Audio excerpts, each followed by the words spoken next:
दोस्तों, आपकी biopharma academy की सीरीज में अब तक हमने ओओएस, एल्कोआ प्लस और यूएस एफडीए ऑडिट की बात की। लेकिन आज का एपिसोड एक ऐसे टॉपिक पर है जो अच्छे अच्छे एक्सपीरियंस वाले लोगों को भी कंफ्यूज कर देता है। आज हम बात करेंगे ओओटी यानी आउट ऑफ ट्रेंड के बारे में। ये ओओएस से कैसे अलग है और कंपनी के लिए ये खतरे की घंटी क्यों है। चलिए विस्तार से समझते हैं। नमस्ते दोस्तों, सोचिए आपकी दवा की स्पेसिफिकेशन लिमिट है 95% से 105%। आपने टेस्ट किया और रिजल्ट आया 96%। आप खुश हो गए कि पास हो गया। लेकिन तभी आपके सीनियर आकर कहते हैं ये रिजल्ट गड़बड़ है, इस पर ओओटी लगाओ। आप सोच में पड़ जाते हैं कि पास होने के बाद भी गड़बड़ कैसे। दोस्तों, यहीं से शुरू होती है आउट ऑफ ट्रेंड की कहानी। आज के वीडियो में हम ओओटी को एकदम जड़ से समझेंगे।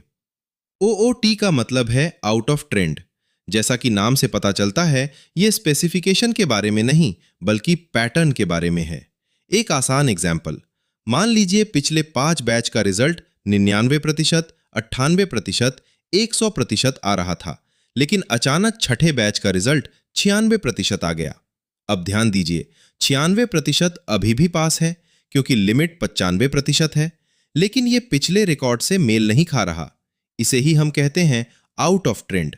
यह बताता है कि शायद प्रोसेस में कुछ बदल गया है जो आगे चलकर ओओएस बन सकता है। लोग अक्सर इन दोनों में कंफ्यूज होते हैं, तो इसे टेबल की तरह याद रखें। ओओएस आउट ऑफ स्पेसिफिकेशन, जब रिजल्ट लिमिट के बाहर चला जाए, जैसे 94%, यह सीधा फेल है। ओओटी आउट ऑफ ट्रेंड, जब रिजल्ट लिमिट के अंदर हो, जैसे 96%, लेकिन वो हिस्टोरिकल डेटा के पैटर्न से बाहर हो।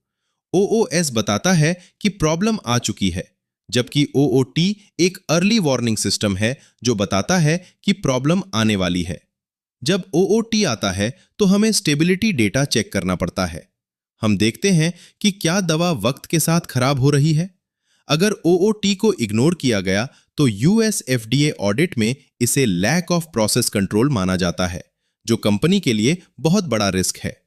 तो याद रखिए, एक अच्छा एनालिस्ट सिर्फ पास या फेल नहीं देखता, वो ट्रेंड देखता है।